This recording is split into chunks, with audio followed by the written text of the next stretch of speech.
Hello! Father Lennon! Hi.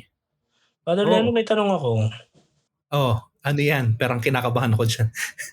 Naranasan mo na bang ma-burnout? Ma-burnout? I think so, pero baka very, very light lang. Pero ano ba ang definition para sa'yo ng burnout? Burnout is yung para bagang pagod ka na sa trabaho mo, sa lahat, no? Sa buhay mo rin, no? Monotonous na lang lahat. Yun yung at least sa akin yung pagkakaunawa ko ng burnout. Kasi, again, burnout is sabog parang nasunog ka na, kumbaga. Yeah. Well, napapanahong usapan sa panahon natin ngayon kasi tila baga, alam mo, madalas kasi ina-associate lang natin yung burnout sa trabaho eh. Oo. Na ginagawa mo yung isang bagay paulit-ulit over the years to the point na parang wala nang bago, wala nang kabuluhan at pagod ka na lang. So, everything that you do parang mechanical ka na lang. Pero paano kung ang burnout hindi nangyayari sa isang tao lang? Paano kung sa isang society o sa isang lipunan? Puwede bang ma-burnout ang isang lipunan, 'di ba? So, ayan, magandang araw. Sabi sa script natin, magandang araw sa lahat ng nakikinig. So, sa hindi nakikinig nito, ang pangit niyo. Pangit ang araw nyo. So, 'wag na natin patagalin. Welcome ulit sa isang episode ng ating paboritong background noise. Ito po si Russell Ito naman po si Lennon. at ito ang Tamang Usapan. Usapang may tama.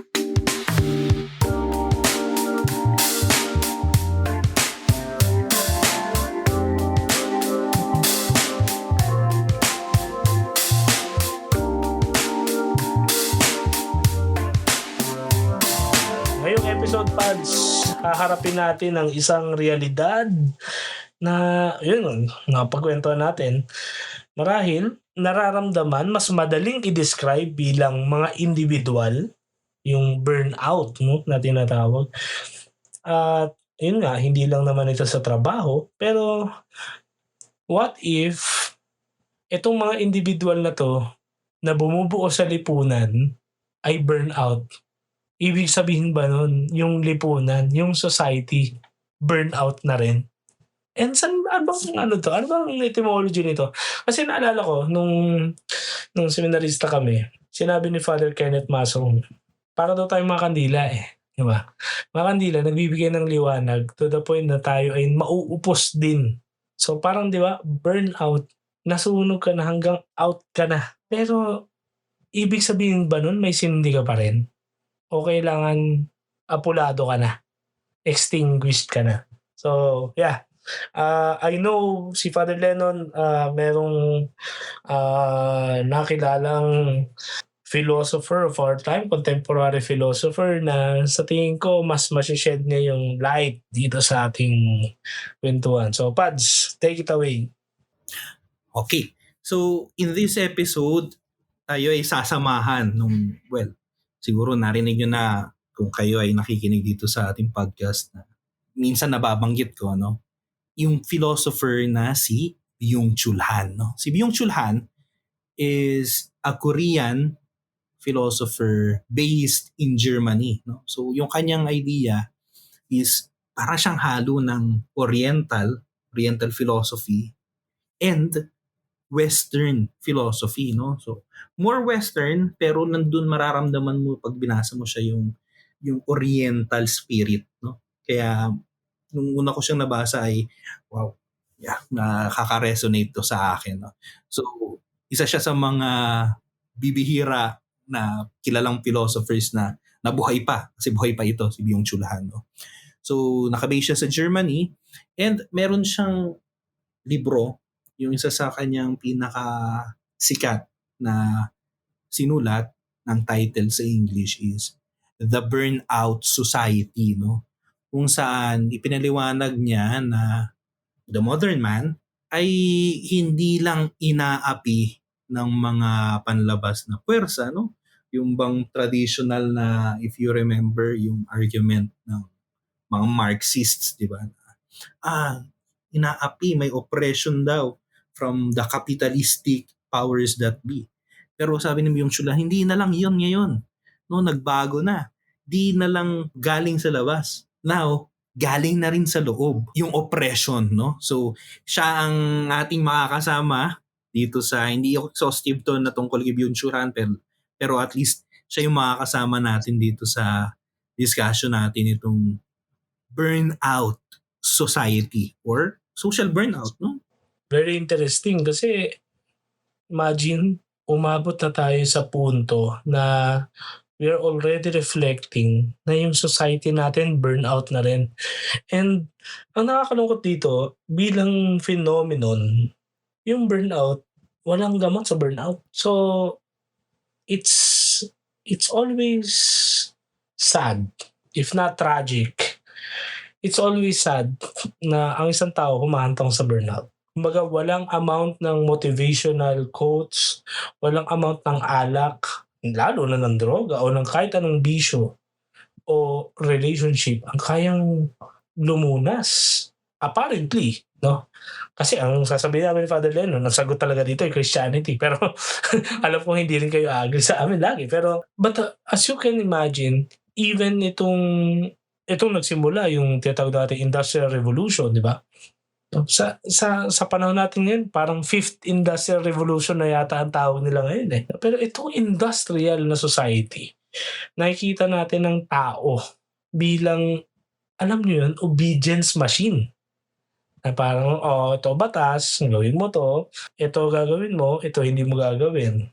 So, hindi mo gawin yung dapat mong gawin, ito yung kaukulang penalty, ginawa mo yung hindi mo dapat gawin, ito yung mangyayari sa'yo. So, nakikita natin ng tao, sumusunod, nagtatrabaho, resulta, pagod.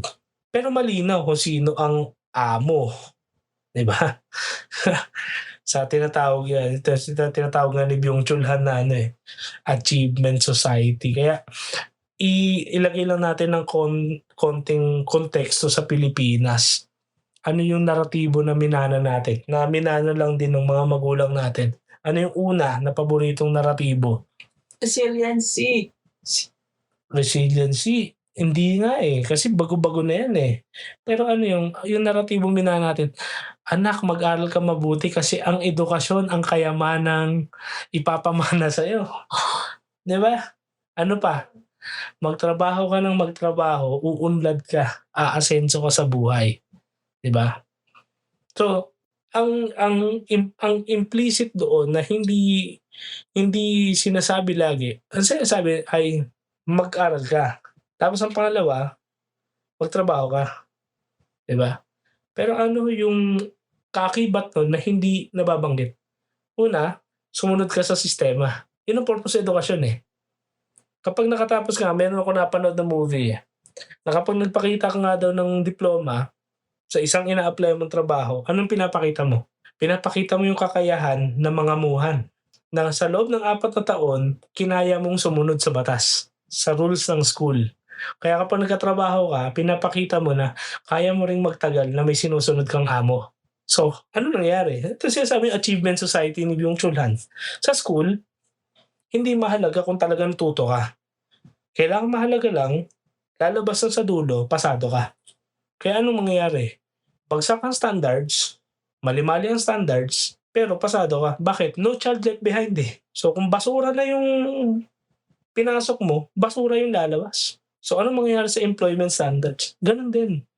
Achievement lang din. So kung bata ka ni ganito, okay, meron ka ng vetting. Bata ka ng ganitong boss. So yung mga talagang quality, yung karakter, hindi sila nabibigyan ng oportunidad. Bakit? Naunahan na. Kaya ngayon, sana tayo papasok. Ano na yung labanan natin? So yung iba, papasok pa rin dun sa sistema, pero lalaroin nila yung laro ng sistema. So yung iba, bachelor's degree ang tinapos, mahusay nilang tinapos, matatalo sila in the end ng mga substandard ang pagkatao, ang performance. Bakit? Kasi may pera sila para mag-masters at mag-doctorate pero diploma mill.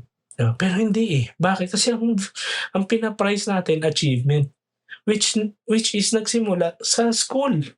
Kasi sa school, quantitative lang ang basihan. Basta mataas, nasa passing rate lang, kahit wala ka natutunan. So, ano mangyayari? Anong klase yung papasok ngayon? So, yun yung isang aspect nun sa kabilang banda. Pero babalik tayo dun sa mga tunay na nabu-burnout. Kasi kahit sabihin natin, sige, pagpalagay natin, yung mga pumasok sa pag-exploit ng sistema, in the end makikita mo sila yung pinakamabilis ma-burnout eh. Bakit? Kasi pumasok lang sila by the merits na circumvent nila. Pero hindi sila masaya sa ginagawa nila. So doble, mas mabilis sila ma-burnout. Pero paano yung mga talagang masaya at talagang eligible doon? Bakit din sila nabu-burnout? The same process. The same reasons. Kasi walang pagpapahalaga. Or kung meron man, doon lang sa aspeto na kailangan mo lang sumunod at sumunod at sumunod. Kasi output-based tayo, performance-based tayo. So kailangan meron kang output. So wala siya about, dati kasi 'di ba pare, na seminaryo tayo, merong meron sa mga sa merong document ng Vatican and ang simbahan ang katuruan sa dignity ng human labor. Pero wala yan sa corporate, sa government service, hindi. Performance-based. Ba kaya may KPIs. ayan, KPIs, Key Performance Indicators, Breakthrough Goals, BTGs. Di ba, doon tayo. Naka-metrics tayo. Sukat tayo doon. Pero, yung ibang ahensya, dinadaya. Di ba? Yung tinatawag na IPCR. IPCR, IPCR? Individual Performance C rating. Celebration. Di ba? Ngayon, meron yung targets pare. Just to share. Commitment. And commitment. Review pala. Commitments. Individual performance, commitment, and review. Ayan. Okay, sorry, hindi pala rating. Meron yung targets. Mhm. Yung targets na yan, approve yan. So, ang mangyayari, kailangan at the end of every evaluation period, you will evaluate your performance. Kung talagang na-meet mo yung requirement sa'yo and yung commitment mo. So, may targets yun. Yung targets na yun, doon mo i-evaluate yung sarili mong performance. Anong ginagawa ng iba? Kung hindi mag-invento ng accomplishment, babaguhin nila yung target. Uy, ano na kami na? Parang yung ibang ahensya, nakabase na sa kung anong grade ng office director, grade ng chief, dapat hindi lalampas yung mga underling nun. Tulad nun. Ibaba nun. Ngayon, bakit importante yun? Sa iba kasi dahil doon pinagbabasehan yung performance-based bonus. Yes. So kapag outstanding, Doon tayo nagbo-bonus. Ay, yung government. doon nagbobo. Bonus. May bonus, may extra based doon. Mga incentives. Incentive. Pero babalik tayo doon pare. Itong mga ideya na to, at the end of the day, bakit amidst all of these incentives and opportunities, bakit burnout pa rin ang tao? And then burnout ang society? Kasi may exploitation. And dito papasok yung idea ni Byung-Chul Han ng self-exploitation. No? Well, going back yung sinabi ni Russell kanina that we were in the Industrial Revolution. We come from a disciplinary society na hinihingi sa atin ng productivity. No? Kailangan mong mag-produce. May nagbabantay sa iyo from outside. Sabi ni Byung-Chul Han, from there, we moved to an achievement society. Now, hindi na from outside yung pressure. No? Galing na sa'yo. No? Sabi ni Byung-Chul Han, the society of discipline is still governed by negativity. Its negativity produces madmen and criminals. The achievement society, by contrast, creates depressives and losers. No? So, sa madaling salita, noon, Ang lipunan ang sentro ng society yung mga bawal. No? Hindi mo pwedeng gawin to, bawal yan. Kaya lumilitaw yung mga nagre-rebelde. You remember May the onion. idea of Karl Marx, di ba? Na laging mayroong conflict, no, between the oppressed and the oppressed. Struggle. May struggle. Ngayon, hindi na siya more on the bawal, no? Ngayon, ang lipunan ay nagiging lipunan ng positivity according to yung Chulhan, no? Yes, you can. Yun ang laging sinasabi. You can do everything, no? Ibig sabihin pala, if you can do everything, di kapag hindi ka successful, ang may kasalanan ikaw, no? Diyan napapasok ngayon yung self-exploitation. Sabi ni Byung Chul Han, exploiting oneself is more efficient than exploiting someone else since a deceptive sense of freedom accompanies it. Kasi, well, you feel na free ka kasi you can do everything. Yun yung sinasabi sa atin yan. Yun tinuturo sa atin yan sa society. No? So, hindi ka pinipilit from outside. No? Tayo mismo, we are our own bosses, di ba? So, dyan papasok ngayon yung dahil sinasabi sa atin, you can do everything. So, gusto mong umunlad ng buhay mo, magtrabaho ka, mag-aral ka para magkaroon ka ng trabaho maganda. Tapos magtrabaho ka para umunlad ang buhay mo, maiahon mo yung pamilya mo sa hirap, ganyan. Teka, nagtatrabaho ako ng ilang taon na, bakit hindi pa ako umuunlad? Ay, ang problema, ibig sabihin, sa'yo. Unang ka pa sa trabaho. Yun ang problema, no? So, diyan papasok yung workaholism, yung hustle culture, di ba? Endless productivity, na parang mukhang freedom, it seems na freedom. Pero yung totoo lang talaga, according to Byung-Chul Han, it's a new form of slavery. No? And it's worse kasi nga wala nang External forces. pressure from outside Oo. Mhm. Kumbaga, narinig ko rin itong isang argument nung natatandaan ko nung nasa PUP pa ako May nagsabi sa amin dati na nowadays, ang kapitalismo raw ay nag-transform na. Dati, may mga kapitalista, tapos ino-oppress nila yung mga oppressed people, di ba? Ngayon, lahat tayo kapitalista na. Tayo na rin yung mismong produkto. No? You can see that in the social media, for example. So, anong nagiging effect ngayon na dahil lang gagaling na sa loob mo ngayon yung self-exploitation? Well, yung effect is tiredness, no? Kasi nga, the modern man is a self-project. Ikaw yung gagawa ng sarili mong istorya, ng sarili mong success. At importante yung success. Yun ang batayan ng lahat, no? Yung success. So, palagi mong iisipin na kailangan mong maabot yung iyong better version, the better me, no? So, kahit walang external forces, mauubos tayo dahil tayo mismo ang naglalagay ng walang katapusang expectations sa sarili natin. No? And at the end of this all, burnout is actually a crisis of freedom. No? Sabi ulit ni Byung-Chul Han, the complaint of the depressive individual, nothing is possible, can only occur in a society that believes nothing is impossible. Dahil sinasabi ng lipunan na kaya mong gawin lahat, kapag naramdaman mong wala ka na hindi mo na kaya, bagsak mo, depression at burnout, no? Ito yung kabalintunaan yung achievement society, no? And dito papasok yun. Sasabihin mo na kaya ko pa, dapat kayanin ko pa, more productivity, more success. And then when burnout comes, anong nangyayari? Nakikita na natin yun, no? Yung mga quiet quitting, yung mga ganong bagay, di ba?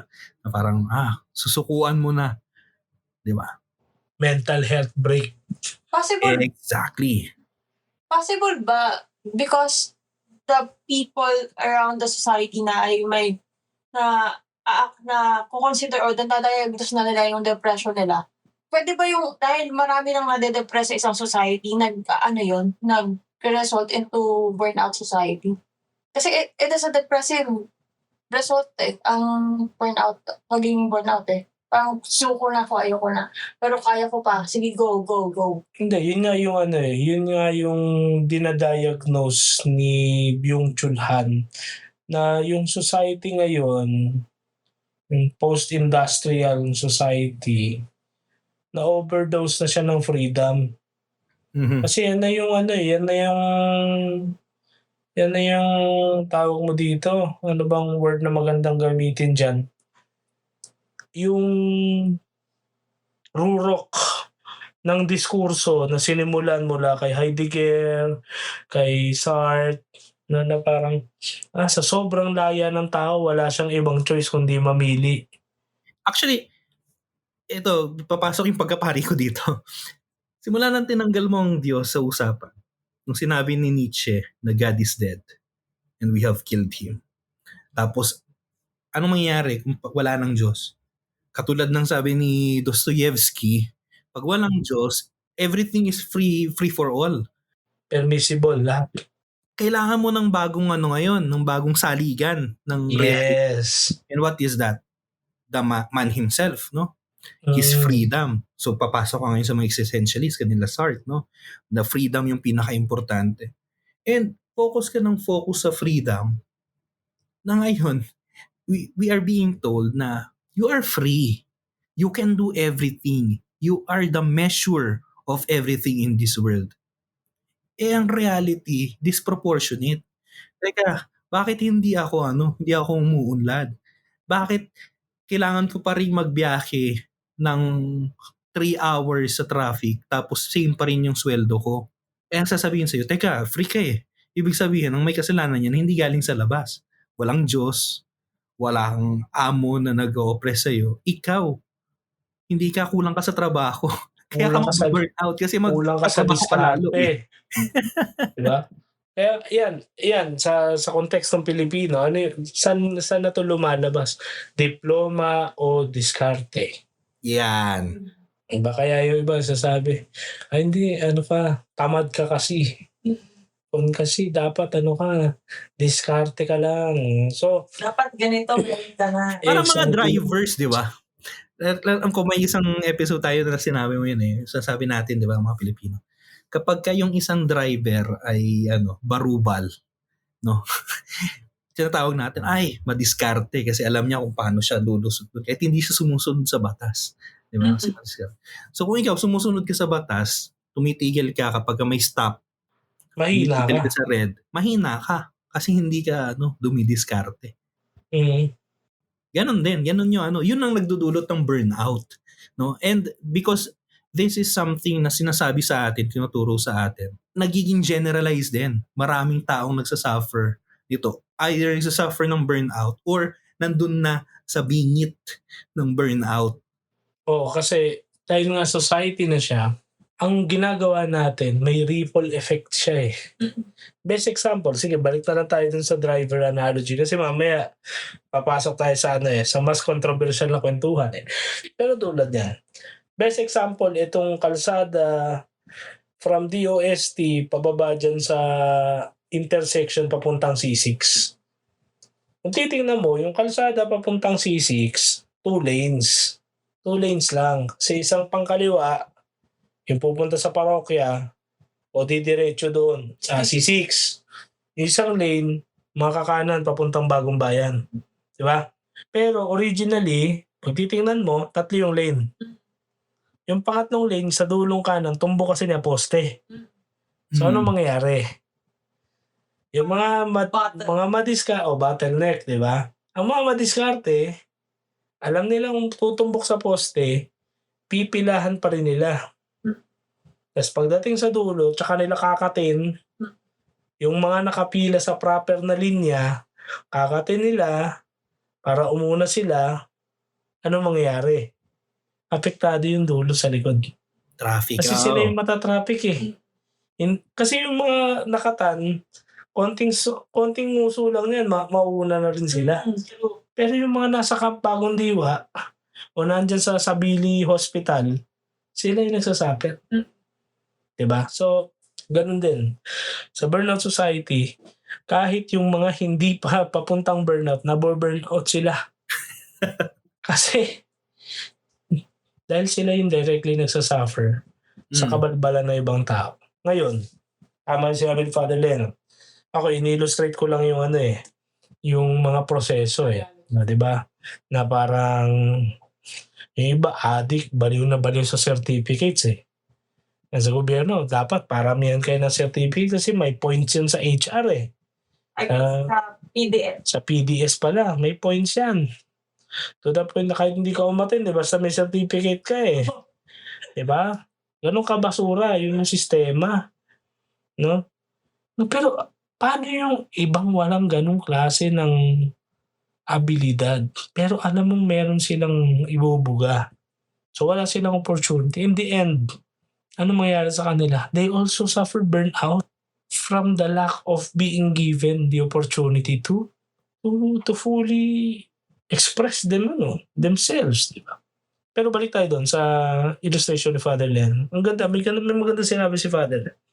Yung pag nasobrang ka ng freedom, tapos tinanggal mo yung safeguards, morality, ultimately expressed ng Diyos, di ba? Discipline. Yes. Pag tinanggal mo yan, free ka. Sure. Problema yon. Good for you. Congrats. Pero ano ang resulta? Chaos. Di ba? Hindi pa chaos. Uuwi ka doon sa talagang sinasabi, di ba? Ang issue nga, freedom is absolute. Absolute. Tinibag mo lahat ng pillars. Morality, education, discipline. So, dahil wala na, sobrang free mo. Wala ka na ngayon standard. Gagawin mo standard ngayon, yung tao. So, bawat isa may sariling diskarte. So, what will happen? Hindi lang depressed pads Kasi yung depressed kasi, bunga lang yun Pero you will have a generation or you will have a society that is confused. Kasi ang dami ng narratives So, depende. Dati kasi, simple lang. Dami ng Black and white. truths. Oo. Ngayon, ang dami mo ng paniniwalaan. So, dapat sa diskarte, si ganitong influencer. Sa ganito, sa pera, dapat si ganito. Sa morality o sa mga pamahiin, dapat si ganito. Ang dami mo nang titignan Pero dati, simple lang. Sa Christianity, si Jesus Christ ang titignan mo diba? Exactly. Pero again, going back doon sa sa argument ni Han, with all of this na nangyayari, the end of the day, even modern man will have to admit na no, freedom is not absolute. Freedom is still relative. Kasi kung ano lang yung available sa'yo, dun ka lang mag-ooperate. Even subjective. Well, definitely yes. Yeah. Pero still it's relative in the sense na kung wala kang kakayahan, wala kang influence, wala kang connections, wala kang power, you're limited to move around. Diba? And it's just so sad. So everyone and everything, lahat tayo tensyonado. Kasi marami sa atin tayo. Dahil nga, di ba nga, wala ka ng, yun nakakalungkot Yung sabi Father Lennon, sa sobrang laya natin, pinaniwala natin sarili natin sobrang laya natin. Ngayon, wala na tayong ibang sisisihin pag nag-fail tayo. Sarili lang natin. Kasi wala nang external forces. Kaya ngayon, anong gagawin? Yung dishonesty. So ito yung kalakaran. Sa DepEd pala, para mag-rank ka, dapat mag-masters ka. May mga masters na ng thesis, tapos pantay lang din. So babayad ka lang Tapos meron namang online lang. So, online, may masters ka, aangat ka ng rango ngayon. Ngayon, yung mga magagaling na walang oras doon kasi nagtuturo lang o talaga nagpa-practice ng field. Kasi sa techno-scientific community, sa science and technology, yung mga talagang batikan at saka mga ginagalang, wala silang time na mag-engage sa extracurricular activities Kasi busy sila sa field And yet they still gain the name, the reputation for it. Diba? So, ano nangyayari? Mauungusan sila ng maraming papel. So in a way, kung wala kang oportunidad, kung wala kang wala kang kakayahan, wala kang abilidad at wala kang means, biktima ka din ng burnout society. So, yun. Ano nagiging resulta? Anxiety doon sa mga, ano ba tawag dyan pare, high performing. Mhm. Kasi kailangan mo laging i-prove yung sarili mo eh. Yeah. Ipo-prove mo sarili mo. Kung hindi mo Kasi ipo-prove ang sarili achievement mo, society. Kailangan mo yes. mag-achieve ng success eh. Oo. Tapos output-based ka, so kailangan may output ka lagi. Kasi wala kang output equals wala kang silbi. Wala kang silbi, ibig sabihin either madedemote ka o tatanggalin ka sa trabaho. Bakit? Papamukha na sa'yo ng mga employers na hindi ka indispensable. So, kailan ka lang magiging indispensable? Kapag pamilya tayo. Another lie sa mga employment communities. So, family tayo, pero output-based. Pag wala kang output, wala kang silbi, prodigal prodigal child ka. So, anxiety, you have depression. Kanina nga, we have confusion kasi ang dami ng paniniwalaan, ang dami ng babasahin. Diba? Burnout. Tapos, ano pa yung Yun nga, yung diploma and diskarte. So, yung distrust sa institutions. So, ayaw mo na magtiwala ngayon sa simbahan, ayaw mo na maniwala sa Diyos, ngayon hindi ka na rin maniniwala sa systems. Kasi yun effect yun Hindi ka na maniniwala sa system ng employment.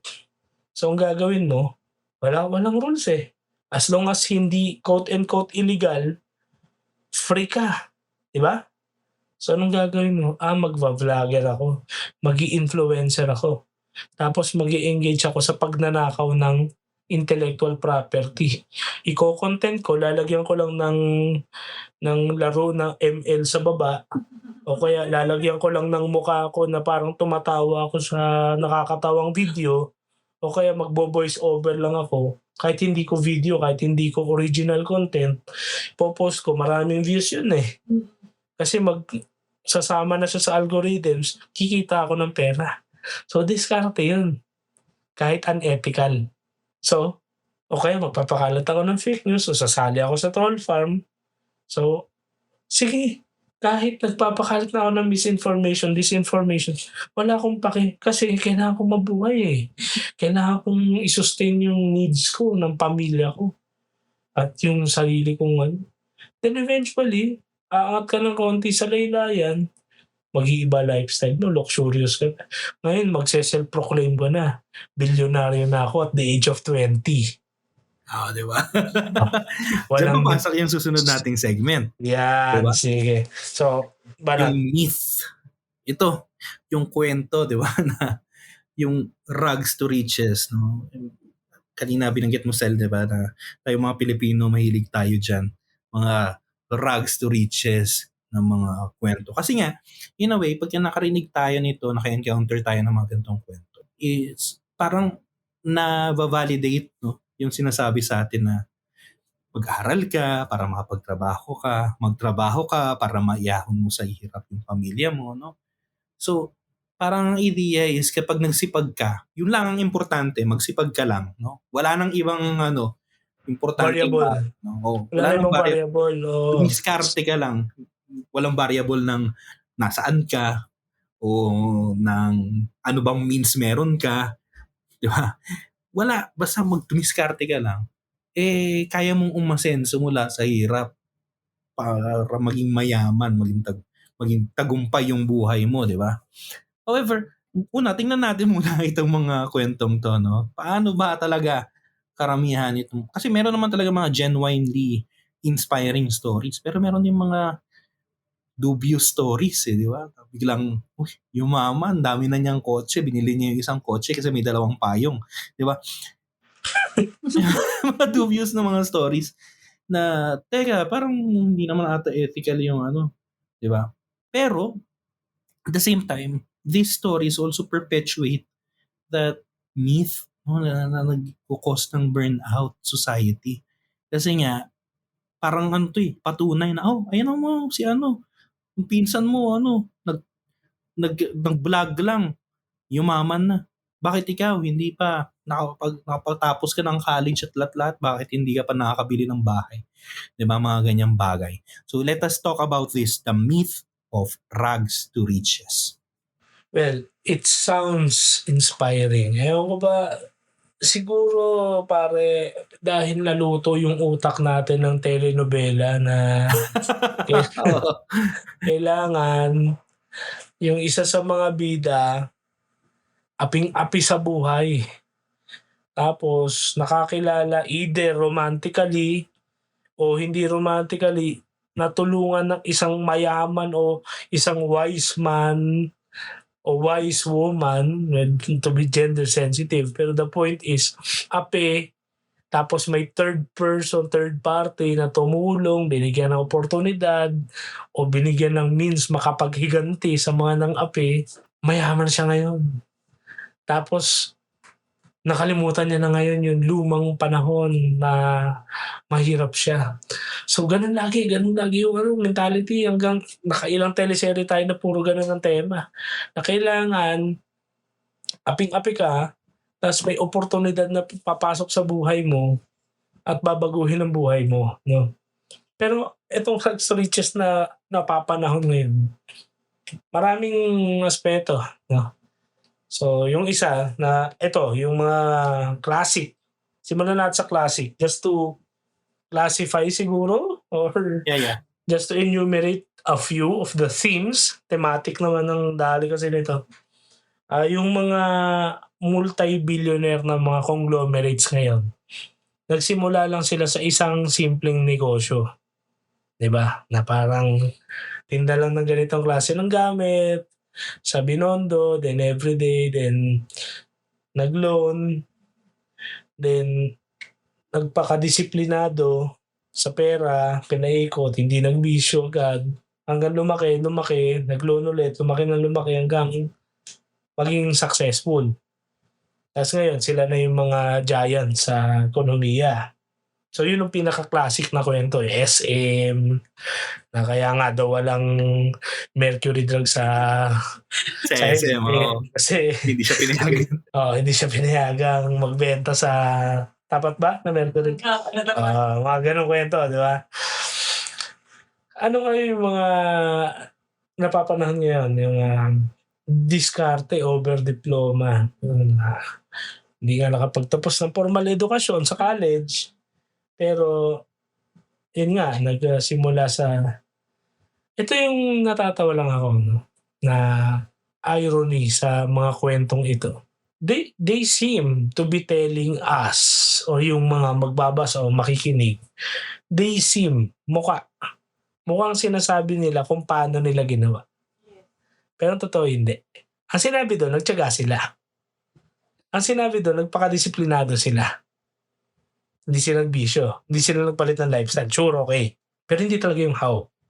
Kaya yung iba, sinasabi nila, nag-vlog sila, tapos walang sinabi doon. Hindi nila sinabi o deliberately ni-left out nila, iniwan nila yung detalye na nag-endorse sila ng sugal. Di ba? Essential yan. Kasi open secret naman. Hindi naman nga secret. Ang isang endorsement ng sugal, mababa ang 100,000. Hindi mo mapupulot ng 100,000 kahit sa gobyerno ka. Para magka 100,000 ka na sahod, kailangan SG25 ka. Kasi ang SG24 hanggang 90 plus lang din. Diba? Sabi natin may rata. Presentation and transpo allowance, 10K. Sure, pero at the end of the day, sinong niloko natin? So yan, diskarte. Itong mas napapanahon pa ngayon na talagang na-expose na ang mga bagay-bagay. Mag-contractor ka sa DPWH, di ba? Kaya ang discussion natin dito with Father Lennon, myth talaga. Mito. Kwentong barbero, kwentong kurtsero lang, yung rags to riches. Bakit? Hindi sipag at tiyaga lang. Pera din. Pangumura ko talaga. Meron talagang time na manlalamang ka ng kapwa mo. Manggugulang ka ng tao. At ang pinakamalala, mandarambong ka. Dadambungin mo yung pondo ng bayan. In other words, aapakan mo muna yung ibang tao, tutungtungan mo sila para umangat ka sa buhay. So, hindi totoong magsisipag ka kasi yung mga nagsisipag, yun yung yuyurakan mo para umangat ka sa buhay. So, hindi sila aspiring. At patago pa. Ngayon, magiging modelo ka pa. Yes. Tapos ngayon, sasaksak ka pa sa simbahan na para kang benefactor ka na parang sasabihin, ay hindi, ginagamit na kami instrumento ni Lord. Para mangurakot. Grabe naman. Kaya, eto, di ba? Balik natin kay Byung-Chul Han. Sinasabi dito ni Byung-Chul Han. At sa maraming critical na studies, makabagong ideology ito para isulong lalo yung self-exploitation. Na hindi diba? Parang nagsimula to sa it's every man for himself. So since hindi ako matutulungan ng relihiyon, ng pananampalataya ko, hindi ako matutulungan ng pagiging mabuting tao.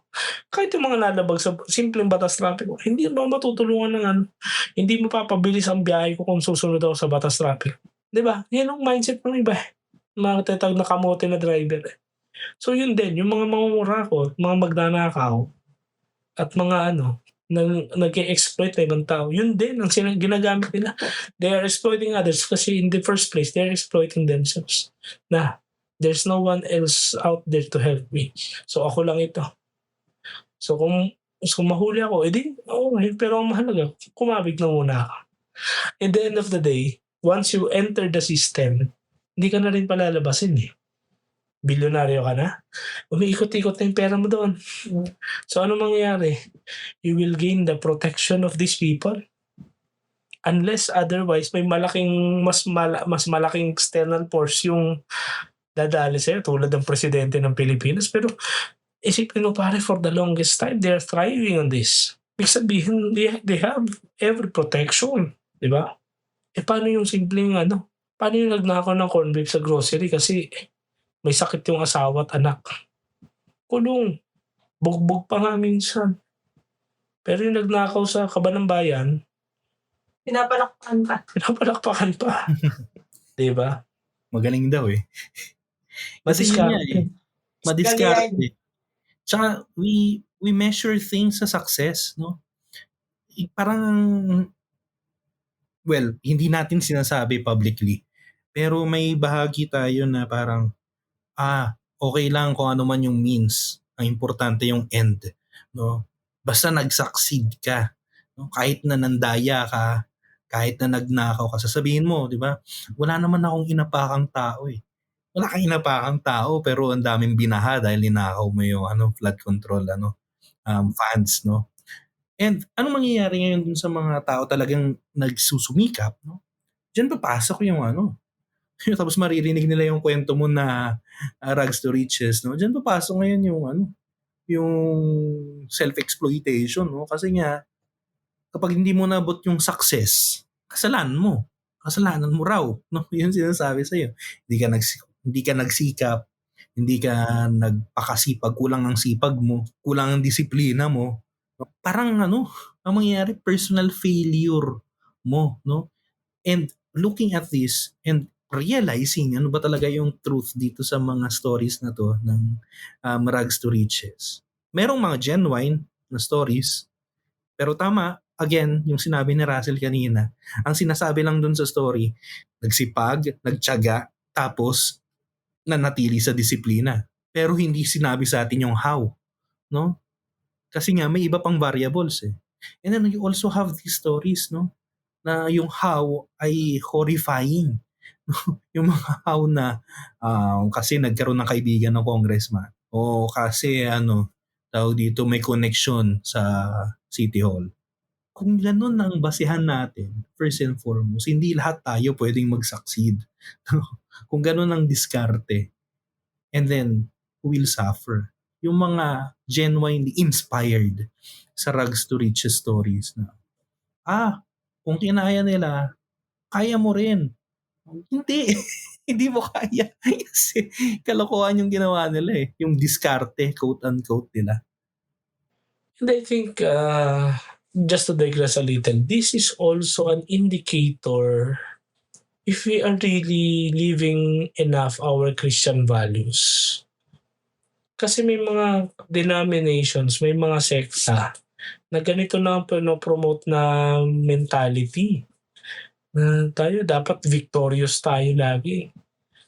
Na kailangan prosperity tayo kasi bine-bless tayo ng Lord ng mga ganito na dapat yayaman. Pero no at the heart of the gospel is the poor. Kaya nga sa Beatitudes, ang unang blessed na dineclare na blessed ng Yesu Cristo. Blessed are the poor. May issue pa nga siya sa mayayaman. Kasi the poor na walang ibang inaasahan kundi ang Diyos. No? The poor in spirit. Ngayon, kung medyo ang Christianity natin ay may leaning doon sa kaginhawahan at pagpapayaman, tingin ko medyo we are missing the point of Christianity. And this is not to attack those who are well off kasi totoo naman may mga pinanganak na wealthy, may mga taong naging wealthy dahil sa pagsusumikap. Pero don't get me wrong. Yes, we are being rewarded in life.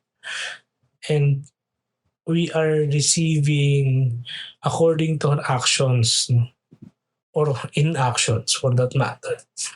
Pero that's the point that's the problem.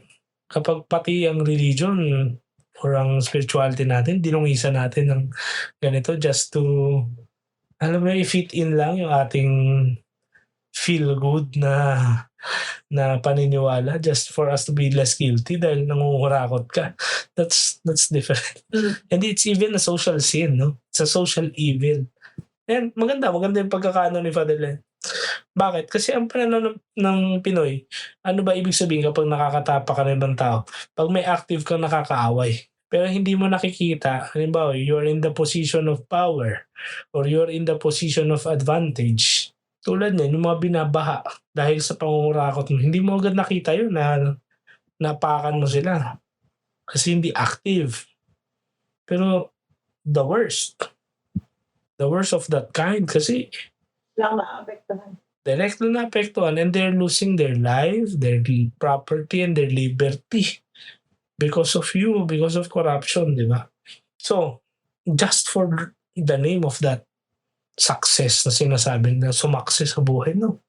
Kung titingnan natin ng reality, yung class, no? Ito sa klase ko sa college. Ito yung sinasabi ko na kapag if you're always looking at it, hindi talaga natin issue yung iba yung ini-impose ng West o ng Amerika na, for example, I mean, for the sake of argument, gender, yung ableism, ageism. We have always high regard for women.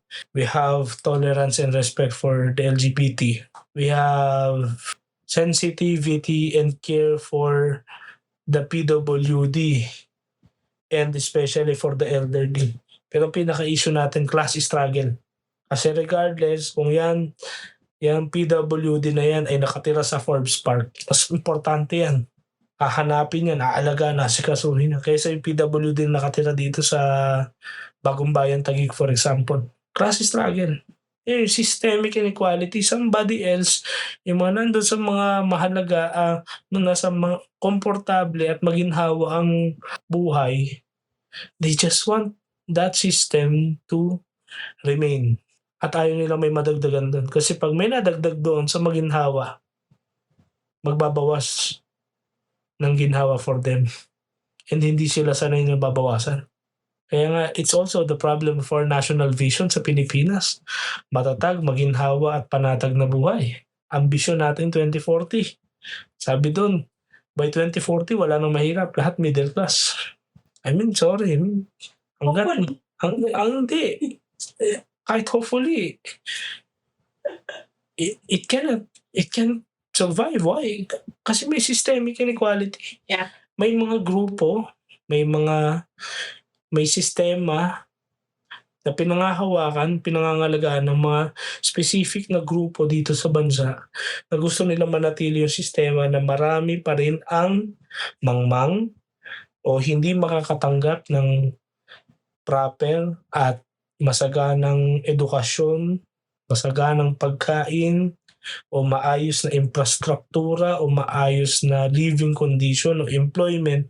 Kasi once guminhawa at lumaki yung ganong number ng tao na nag-iisip na at mas informed at mas may kakayahan, masisira na yung sistema. Magiging pantay yung mga goods, yung serbisyo, magiging pantay to the point na yung mga matataba na lango na sa kapangyarihan at resources, mapabawasan yun at hindi sila sanay. Possible, opinionated lang ka.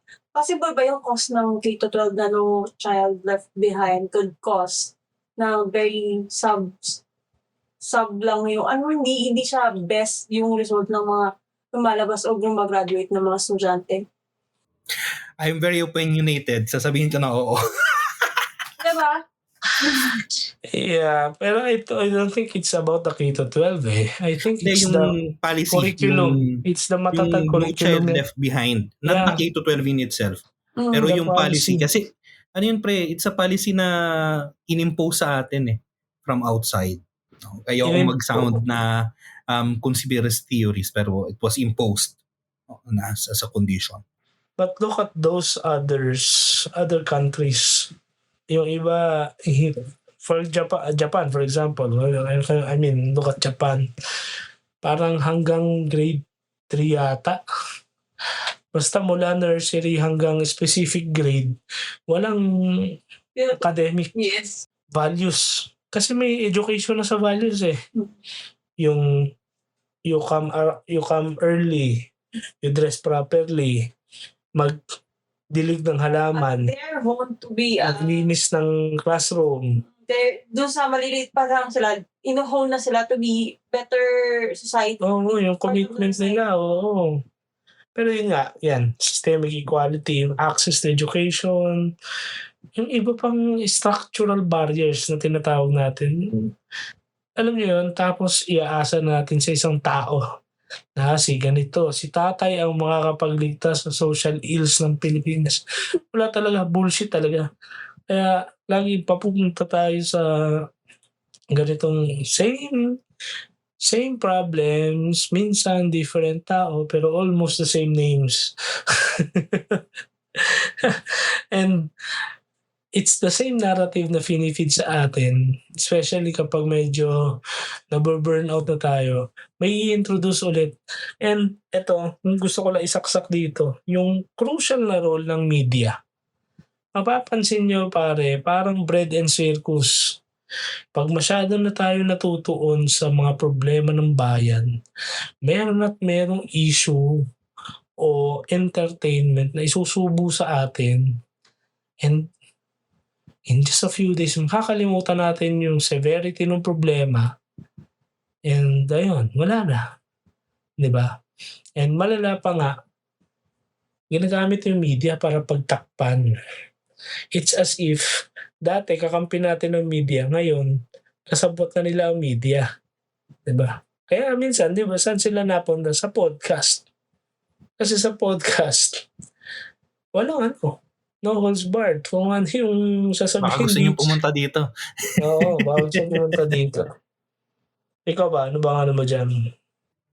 Well, yun nga Kaya dangerous din itong mga rags to riches myths, no? Kaya rin myths ang natin dito na sila yung mga mito Kasi nga, when you encounter these stories without knowing the how, no? Ang sinasabi lang sa iyo ay yung nagsipag, nagtiyaga, tapos na, no?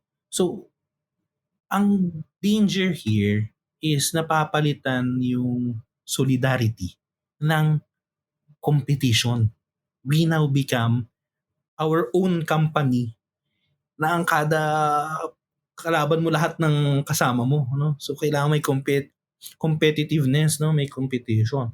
So lahat competitor, lahat nagiging brand. Ito rin yung post-capitalistic society natin. Lahat tayo ngayon ay brand, no? Lahat tayo post ka sa social media. Share ka. Dati mag-share ka ng photo, hindi dahil sa gusto mo ng reach, rather magsishare ka ng photo kasi, well, gusto kong i-share to dun sa mga kaibigan ko. Yung mga followers ko, yung mga kaibigan ko, kilala ko talaga sila. Yeah.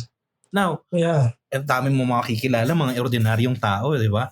Ito, kilala, may mga examples ka na makikilala, mga taong simbahan pa, di ba? Parang lagi silang popost na, ay, ngayong linggo, umabot ako ng ganitong reach. I mean, why the need? No? Kasi nga, we have converted ourselves as our own brands, no? At dahil din dito, dahil sa ating pagkarera through to success, dahil nga dito sa nakita nating rags to riches, anong result sa karamihan? Pagod. Pagod at pagod na magpatunay ng halaga niya sa sarili niya at sa lahat, sa lipunan. No? Iyan ang problema. And we can see it, we have gleaned already no, yung sa Filipino context. Pero mas palalimin pa natin to. Paano natin nakikita itong burnout society na to sa Filipino context. No? Well, yan, yung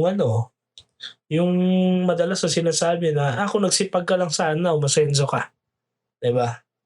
Pero totoo lang, yung minimum wage natin hindi rin competitive.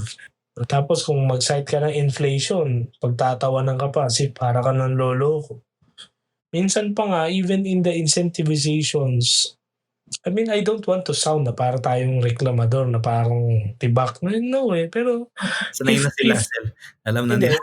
yeah, pero if they could only reflect on this na yung kung sapat ba. Imagine mo ang dami ng binabayaran ngayon, tubig, kuryente, Netflix. internet, ang internet almost need na siya. Tapos kung COS ka, JO ka, iba pa ang kwento mo. Ang laki pa ng tax mo. Social mobility mo. Tapos yung transpo mo, pinag-usapan pala natin ay pera. Pero paano pa yung energy mo? Talo yung kung ikaw ay meron kang sasakyan, meron kang motor, imaginein mo yung mga nagko-commute araw-araw. Mas doble yung pagod nila kasi ikaw, halimbawa, ko may motor ako, pasok ako 7 to 4. Makakapasok ako, tapos makapagturo pa ako, di ba? Pagod naman, sure. Pero ang point, paano yung mga nagko-commute? Gigising sila na kasing aga ng 4:00 para makapasok sa trabahong 8 to 5. Tapos sa sobrang traffic, makakauwi sila ng 8:00 din ng gabi o 9:00. Then, wala ka ng quality time. Wala ka ng bakit pagod ka na? Physically, mentally, emotionally, pagod ka na. Diba? And yet, halimbawa, may pamilya ka. So, anong hahabulin mo lagi mo, ang gagawin mo, suswapangin mo ngayon yung weekend. Kasi doon ka lang makakatulog ng mahaba. Diba? Tapos yun nga, yung kasapatan. Kung sapat ba yung 8 to 5 mong trabaho, so anong mangyayari? Di ba, Pats? Buti ba kung paring ka? Tsaka, imaginein mo rin di ba? Na, kaya ang daming Pilipino na nauubos na burnout, no? Kakatrabaho, kakahanap ng sidelines, kasi nga para makasurvive kakadiskarte, pero hindi umaangat, ganun pa rin. Naalala ko if you remember yung The Myth of Sisyphus, di ba? So, ito ay binigay ni Albert Camus, ng philosopher si Albert Camus, as an example of the absurdity of life, no? Pero, now, I would like to use it as the absurdity of our efforts din minsan sa pagtatrabaho. No? Sa kwento na yon, si Sisyphus kasi isa siyang dating hari, no? And then he defied the gods. So the gods punished him by sending him on a mountain slope. Tapos kailangan niya magtulak ng isang boulder, no, isang rock na pabilog, no. So kailangan niya yung itulak paakyat sa mountain top. Pero exactly before ma-reach yung mismong mountain top, designed yung rock na yun na bumagsak ulit pababa. So, kailangan bumaba ulit ni Sisyphus doon at kailangan yung gawin yun in all eternity. Now, as an analogy here, sometimes ganun ang natin, ganun ang experience natin, no? We go to work so that we can have sustenance para magkaroon tayo ng pambayad sa bahay, bayad sa pagkain, and that sustenance will sustain us so that we can work. No? Parang nagiging lang siya, cycle. You see that absurdity, no? And then here comes the outside, well, not outside kasi inside na nga eh. Kasi yun ang tinuro sa atin ng modernity. No, you can do everything. No? Yang pagiging Sisyphus mo, kaya mo siyang itulak hanggang sa mountain top. The fact na bumabagsak siya, ibig sabihin kulang ka pa. Kulang ka pa sa pagsusumikap. Kulang ka pa sa tulak. So, ulitin mo lang ulit. So, anong result? Ang result, yung burnout. We have a society na pagod at laging bitin. And worse, na na take advantage ng mga hindi naman pagod, no? Dahil Exactly. nga madiskarte sila. So ano i-introduce nila? Toxic na positivity. Yeah. Hustle culture. Yung sinasabi na grind lang ng grind para, diba? Pero ang tunay na usapan dito, systemic inequalities. Yung systemic change. Kung ang sakit nga ng isang lipunan ay tao, ang solusyon ay tao.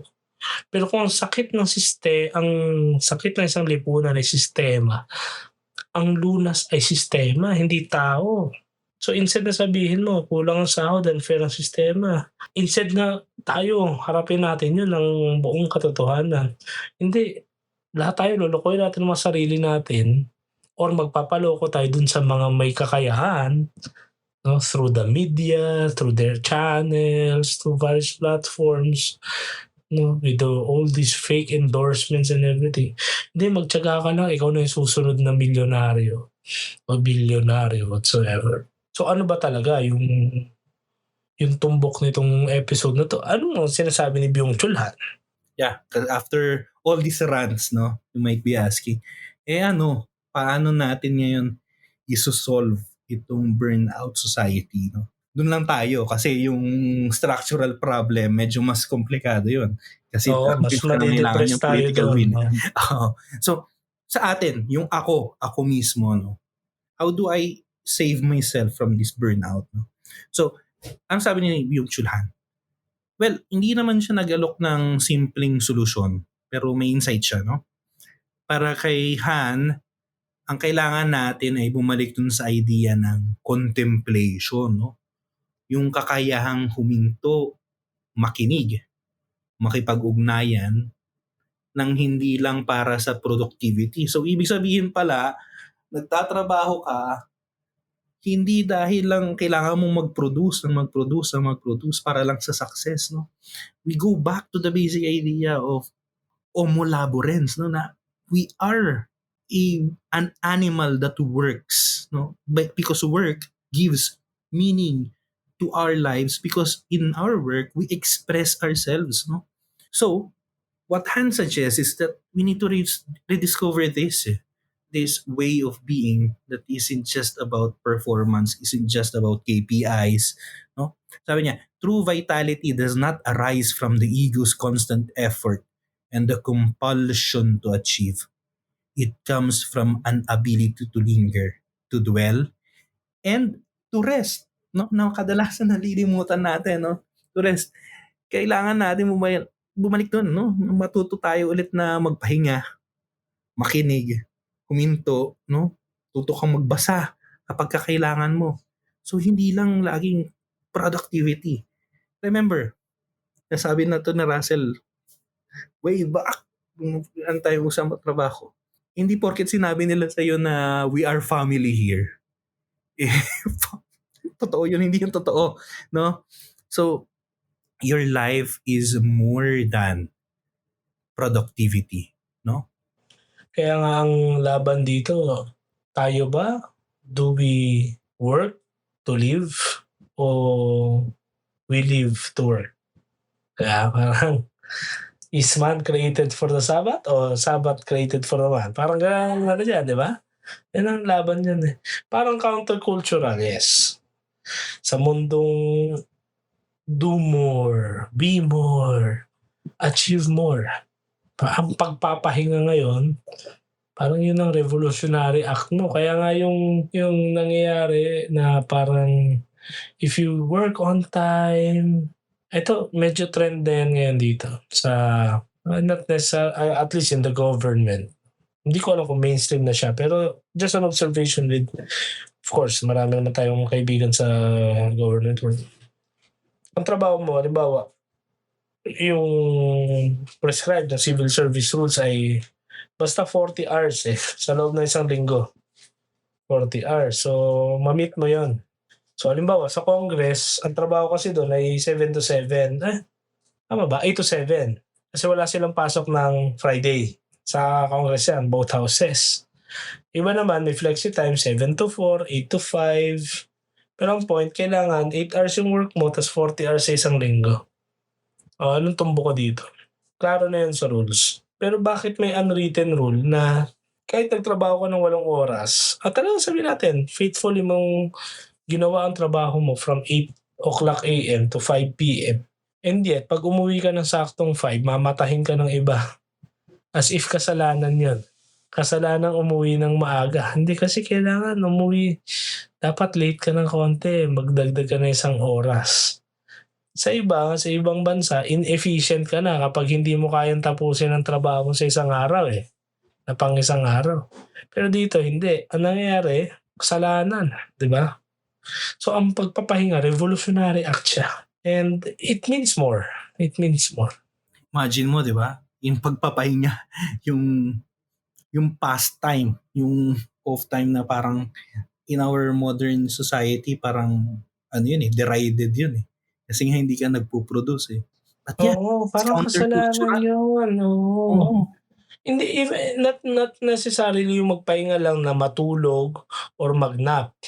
Even yung part na halimbawa nag-resign ka, parang kailangan magtrabaho ka kagad . Kasi kung magpahinga ka ng ilang buwan, batugan ka na. Kasi wala kang ambag sa family mo, wala kang kita. And everything kasi is measured by money na kapag may trabaho ka, may sasahurin ka, stable kang sasahod. So kapag ayaw magtrabaho, you want to be yun na yung narrative ngayon. Pag may business ka, you are your own boss. Walang ganun dati na notion. Pero ngayon, these are the things we make ourselves believe para to contribute dito sa greater narrative nito. And resulting eventually sa burnout kasi kailangan mo lang mag-produce in order for you to gain something from it. To prove your existence, kailangan mo mag-produce, but no. And dito papasok yung halaga ng community at ng solidarity. When we care less on our own achievements, on our own success, path to success, our own KPIs, we can see that we are not alone. We are not competitions of each other. We are not competitors, rather. Rather, we are a community. We can go forward in solidarity. Hindi lahat ng laban, hindi lahat ng individual ay magkakalaban. Kung may sistema ng suporta, solidarity, kung may social justice, mas importante. Kung may pagkilala sa dignidad ng tao, mababawasan yung burden ng self-exploitation na nagli-lead sa burnout society.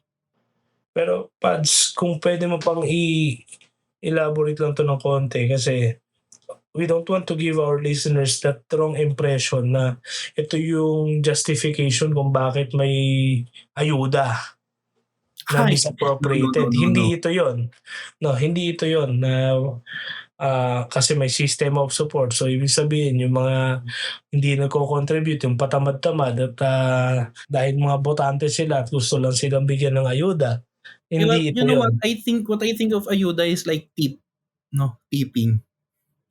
Ang tipping culture, well, sometimes I do tip, pero in a way, we see it from the outside na parang, it's a good thing kasi nagbibigay ka dun sa sa nag-serve sa iyo, for example sa waiter, na as a thank you, no, extra yon. But the truth about tipping culture, not always but for example in the US, is that yung kanilang mga employers, hindi sila sinusweldohan ng tama kasi alam ng mga employers, malaki na naman yung inyong mga kikitain sa tips. Para sa akin ganun ang ayuda eh. No, tinatanggal mo yung yung dignity nung tao na ayun naman pala meron naman palang hindi mo na kailangan magtrabaho. Ano ka na lang diyan, papalista ka na lang sa sa munisipyo na ikaw indigent. Mm. Sometimes hindi ka Yes. naman talaga indigent. Yeah, and ang nagsasuffer is the common working people na nagbabayad ng tax ng maayos, di ba? So, kaya ko yun pinalino kasi that's not the solidarity and community na sinasuggest ni Byung-Chul Han, but rather, lahat tayo na nagko-contribute sa burnout society, tayo lang din with our individual but interdependent efforts, we can also change the system na makakapag-reverse sa effect ng burnout society. Kaya siguro maganda itanong natin sa sarili natin, paano nga ba mababasag yung paano natin masisimulang ituro sa isa't isa na talagang makikinig tayo at maniniwala na una sa lahat, hindi totoo yung rags to riches na kwento. Na hindi talaga siya totoo. Na ang pag-unlad, para siyang kalsada na pangdalawahan, parang kanta. Parang kanta. So, may effort ka na individual mong effort para paunlarin ang sarili mo, kailangan tapatan siya ng kolektibo. Sa kasong ito, kailangan tapatan siya ng lipunan, ng gobyerno, ng lipunan, kailangan tapatan yun. Yung sarili mong effort. Kasi, halimbawa ikaw, dahil naniniwala ka sa edukasyon, naniniwala ka sa dignidad ng trabaho. So, nag-aral ka mabuti, nagtapos ka, nag-apply ka, na hindi mo utang na loob sa kahit sino man ang employment mo. So, nagtatrabaho ka na maayos. Kailangan tapatan yun ng society, no? Ng buong society. Na sila, magiging maayos din yung employment, maayos yung pasahod, maayos yung transportation, maayos yung edukasyon, maayos yung opportunities na ibibigay sa'yo. Pag yun magtatapat, so, doon, mababasag na yung idea na may palakasan, may bata-bata. Mababasag din yung idea na diskarte lang over diploma. But rather, lahat titingnan according to the merits ng kanilang tinapos, ng kanilang training at ng kanilang performance. So, doon pa lang. Malaking bagay yun. No? Yung meritocracy na tinatawag. Kasi tayo, naniniwala tayo, and malapit na akong maniwalang myth lang din ng meritocracy sa bansa. Sinasabi sipag at syaga. Hindi nga eh. Hindi nga totoong sipag at syaga eh. Hanggat may systemic na inequality. And also, just to add, to put a Christian perspective, no? We have to put again God in the center, no? Kasi nga nagsimula itong lahat doon sa myth na dahil walang Diyos, o dahil, well, sabihin natin, I believe in God, pero lang siya, pang Sunday lang siya. No? Tapos yung 6 days ko, ng Monday to Saturday, akin yun. No? Dahil akin yun, so freedom ko yun.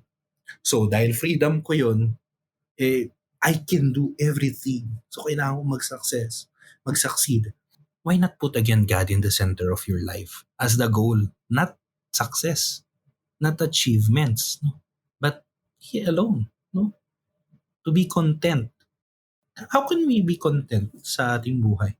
When we know that we are doing God's will, no? Now, this is very spiritual. I know. But that's the truth, no? Na maybe ito yung nawawala, kaya rin tayo kinakain ng ating need to prove our existence through our productivity. But we are more than just productivity. Remember, what Pope Benedict XVI said. No? You are made for greatness. No? So bring back God into your life. No? Anyways, siguro Yan, sa ayos. mga iwanan natin tanong yan, no? Paano ba natin maano yung buhay natin na hindi lang nakasentro sa productivity, kundi sa tunay na pagiging tao, no?